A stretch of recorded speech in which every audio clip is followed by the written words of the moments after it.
Friends, மீன் maker உரம் அதை ஊற வச்சு கழுவி அதில் இருக்கிற தண்ணியை எடுத்துகிட்டு போய் செடிக்கு ஊற்றினோம்னா நல்லா க்ரோத் வரும். நல்லாங்க செடிங்க வரும், தளிர் நல்லா வரும். நீங்கள் அது மாதிரி ஊற்றி பாருங்கள். Thank you friends. தண்ணியை சப்ஸ்கிரைப் பண்ணுங்கள், லைக் பண்ணுங்கள், ஷேர் பண்ணுங்கள். இது இப்படி புழிஞ்சி எடுத்துடணும். இந்த தண்ணியை செடிக்கு ஊற்றினா செடிக்கு நல்ல உரமாக இருக்கும். இந்த தண்ணி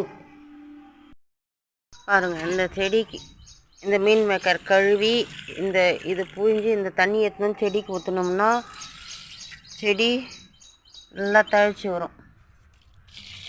பூ பூத்து முடிஞ்சதுமே இந்த மாதிரி இந்த இலைங்க எல்லாம் பறித்து எடுத்துடணும், கொஞ்சம் கட் பண்ணி விட்டு. அப்போதான் நல்லா பூ பூக்கும். எல்லா செடிகளுக்கும் ஊற்றலாம் இந்த தண்ணி.